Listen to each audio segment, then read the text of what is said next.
At exactly 2:00 a.m., the heavy doors of the Apostolic Palace slammed shut.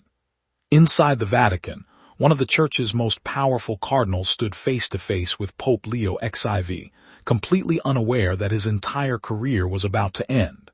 The Pope looked directly into his eyes and quietly said just 3 words. "You're finished, Domenico."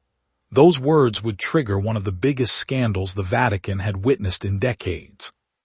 By sunrise, the cardinal's authority, access, and influence would begin disappearing one by one. Within hours, the world would be asking the same question. What happened inside the Vatican that night? Before we reveal the full story, take a moment to like this video, subscribe to the channel, and let us know in the comments where you're watching from. Your support helps us bring you more fascinating stories from around the world. Now let's begin.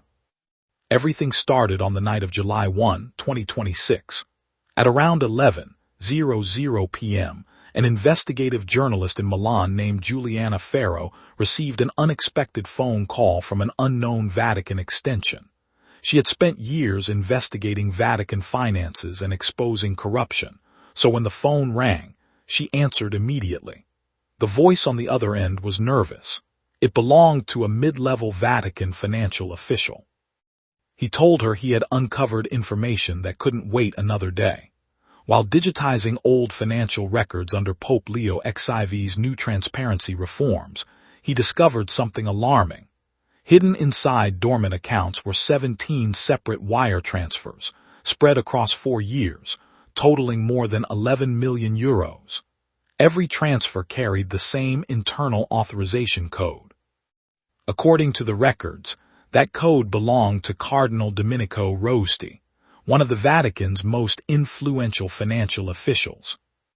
Giuliana immediately asked where the money had gone. There was a long pause. Then the official revealed something even more disturbing. According to the documents, the funds had been routed through a shell company in Luxembourg before being used to purchase luxury properties across southern France, including apartments, a vineyard, and a seaside villa. Everything had been hidden behind complex corporate structures. Without access to internal Vatican records, the transactions would have remained invisible. Giuliana asked why he was contacting her instead of the Pope. His answer was chilling. He explained that he had already filed an internal report through the Vatican's newly established compliance system, but the report had mysteriously disappeared. Someone had intercepted it before it reached senior officials. Fortunately, he had kept a backup copy. Giuliana instructed him not to send anything electronically.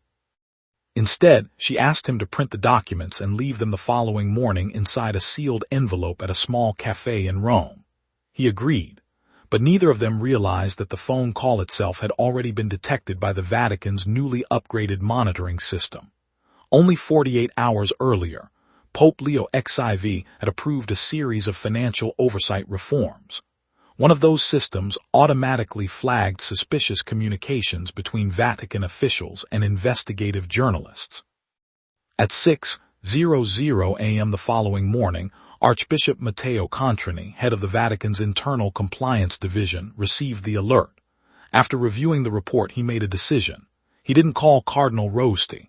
He didn't contact the Secretary of State. Instead, he picked up a secure phone and called the private residence of Pope Leo XIV. The Pope answered almost immediately. After carefully listening to every detail, he asked only one question. "Do we have independent confirmation?" Contrini replied that preliminary audits had already identified several suspicious transactions, and combined with the whistleblower's evidence, the allegations appeared increasingly credible. The Pope remained silent for a few moments.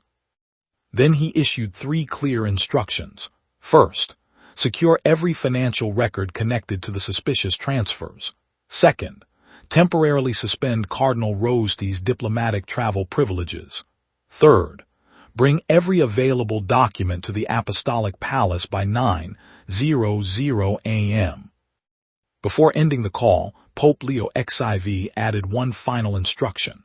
No politics, no leaks, only the truth. Within just a few hours, 4 of the Vatican's most senior officials gathered inside the Pope's private study. On the table lay the evidence that could change the future of the Vatican forever. No one in that room yet realized that by the end of the day, one of the most powerful men in the Catholic Church would lose everything. By 9:00 a.m., 4 of the Vatican's highest-ranking officials gathered inside Pope Leo XIV's private study. The atmosphere was tense. Archbishop Matteo Contrini carefully presented every piece of evidence.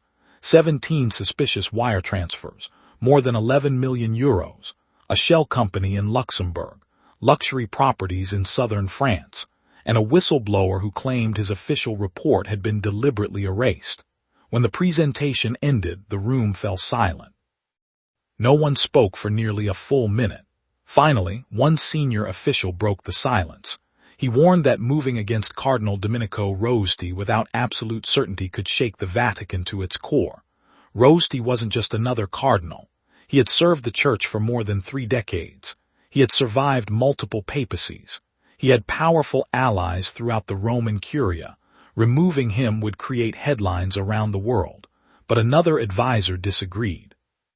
She reminded everyone why Pope Leo XIV had introduced sweeping financial reforms in the first place. If these laws aren't enforced now, she said, then they mean nothing. The Pope listened carefully to both sides. Then he leaned forward and spoke calmly. We did not reform these institutions simply to watch corruption continue. If the evidence is true, there will be consequences. He immediately authorized a full forensic audit, every server, every transaction. Every financial record connected to Rosti's office would be examined. Officials were ordered to prevent the deletion or transfer of any documents. Then Pope Leo XIV made one final decision that surprised everyone in the room. He wanted to meet Cardinal Rosti personally that very afternoon. One advisor asked why they shouldn't wait for the investigation to finish. The Pope answered quietly, "Because I want to give him one chance to tell the truth." At exactly 3:00 p.m., Cardinal Domenico Rosti arrived at the Apostolic Palace. He had no idea why he had been summoned. His office had received only a brief message. The Holy Father requests your presence at 3:00 p.m. No explanation, no agenda. Rosti entered the Pope's private study with complete confidence. As always, he greeted the Holy Father politely and attempted to make small talk, but something felt different. There were no assistants, no secretaries, no witnesses, only Pope Leo XIV and a single folder resting on the wooden desk. The Pope looked at him and quietly said, "Please sit down, Domenico." Using only his first name immediately caught Rosti's attention. Something was wrong. The Pope slowly opened the folder and placed a document on the table. It was a bank transfer dated March 15, 2024. Amount: 840,000 euros. A company registered in Luxembourg. Pope Leo looked directly at him. "Can you explain this?" Rosti glanced at the paper. His expression remained calm. He claimed he couldn't remember one transaction among thousands processed every year. Without saying a word, the Pope slid another document across the desk. Another transfer. Different date. Same destination. Same authorization code. Rosti's own code. For the first time, his confidence began to fade. He suggested that someone might have used his credentials. Perhaps there had been a technical error. Perhaps an assistant had acted without permission. The Pope listened without interruption. Then he quietly placed both hands on the desk. His next words changed everything. "I'm not asking about a system error. I'm asking about 11 million euros that ended up connected to properties linked to you." The room fell completely silent. Several long seconds passed. Rosti never denied the allegation. Instead, he changed his strategy. Leaning forward, he spoke in a lower voice. He warned the Pope to think carefully before taking action. He reminded him that many influential cardinals supported him. He suggested that such a decision could divide the Church and damage the Vatican's reputation. Then he hinted that he possessed sensitive information about past financial matters involving other senior officials. It was no longer an explanation. It sounded like a warning. The Pope remained completely calm. Looking directly into Rosti's eyes, he replied with words that would soon echo throughout the Vatican. The Church will never be governed by fear. He slowly stood up, walked toward the window. Without raising his voice, he announced his decision. Effective immediately. You are relieved of all responsibilities. Your access to Vatican offices, archives, and systems is revoked. You will leave Vatican residence before tomorrow midnight. You will fully cooperate with the ongoing investigation. If you refuse, the matter will be referred to the appropriate civil authorities. Rosti stood frozen. His face turned pale. For a moment he seemed unable to speak. Finally he whispered, "You'll regret this, Holy Father." Pope Leo XIV never looked back. He answered with one final sentence. The Church will remember who chose wealth over those it was called to serve. Moments later, Cardinal Domenico Rosti quietly walked out of the Apostolic Palace. By the time he reached the gates, his remarkable career inside the Vatican had effectively come to an end. But outside those walls, the biggest storm was only beginning. Within hours of Cardinal Rosti leaving the Apostolic Palace, the Vatican moved with remarkable speed. At 4:00 p.m., his electronic access was permanently disabled. Every office door that had once opened with a single swipe of his security badge now refused him entry. His Vatican email was deactivated. His internal communication accounts disappeared. In just a few hours, the digital record of a career built over 3 decades began to vanish. By 4:30 p.m., officers from the Vatican Gendarmerie arrived at Rosti's office, carrying an official order signed by Pope Leo XIV. Every computer was seized. Every hard drive was secured. Every document, storage device, and confidential file was collected as evidence. No one was allowed to enter the office. The doors were sealed, and a notice was placed outside. Access restricted by order of the Holy Father. As Vatican investigators worked inside the building, news of the operation slowly began spreading through the corridors. Staff members whispered. Priests exchanged nervous glances. No one had ever witnessed such swift action against a senior cardinal. By evening, Rosti's diplomatic passport had also been suspended, preventing him from leaving the country while the investigation continued. But despite every effort to keep the operation confidential, the story leaked. Late that evening, several Italian journalists began reporting that a powerful Vatican cardinal had been removed from office during a financial investigation. Within minutes, the story exploded across social media. Television networks interrupted regular programming. International news organizations started calling the Vatican for confirmation. CNN, BBC, Reuters, every major newsroom wanted answers. The Vatican press office responded with only a brief statement. It confirmed 3 facts. Cardinal Rosti had been relieved of his duties. A financial investigation was underway. No further comment would be made. Those 3 short sentences were enough to ignite worldwide speculation. Some described it as the largest Vatican financial scandal in years. Others praised Pope Leo XIV for acting quickly, instead of quietly hiding the allegations. By the following morning, the story had become global news. Newspapers across Europe, North America, Asia, and Latin America carried the same headline. Pope removes senior cardinal amid financial investigation. Back inside the Vatican, however, the investigation was only beginning. A forensic team worked around the clock, examining thousands of financial records. Within 24 hours, investigators confirmed most of the suspicious transfers. The shell companies, the hidden accounts, the luxury properties. Everything pointed toward a carefully organized financial network.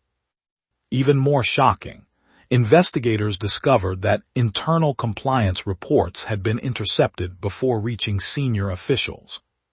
Someone inside the financial department had been quietly deleting warnings for months. The scandal was no longer about one cardinal. It appeared to involve an entire system of concealment. That discovery deeply concerned Pope Leo XIV. The following morning, he called an emergency meeting with senior Vatican leaders. Looking around the room, he spoke calmly but firmly. This is not simply the failure of one individual.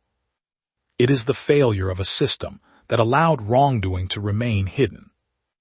Then he announced 3 immediate reforms. First, an independent audit would examine the finances of every major Vatican department. Second, anyone found hiding financial misconduct would face disciplinary action regardless of rank. Third, every future investigation would be handled with complete transparency. The room fell silent. Many officials understood exactly what those words meant. No position, no title, and no amount of influence would protect anyone from accountability. Outside the Vatican, reactions continued pouring in. Some praised Pope Leo XIV for restoring public trust. Others questioned whether more senior officials could eventually become targets of the investigation. One question echoed throughout the Catholic world. If the Pope was willing to remove one of the Vatican's most powerful cardinals. As the investigation entered its final stage, the evidence became impossible to ignore. Financial investigators traced millions of euros through a complex network of shell companies and hidden accounts. Luxury apartments, a private vineyard, an expensive villa overlooking the Mediterranean. Assets worth millions were now linked to the ongoing investigation. Within days, Vatican authorities formally requested assistance from Italian financial investigators. The response was immediate. Bank accounts were frozen. Properties were placed under legal restriction. Every transaction connected to the case was secured for further examination. Meanwhile, the whistleblower whose late-night phone call had started everything was quietly transferred to a protected position inside the Vatican. His identity remained secret.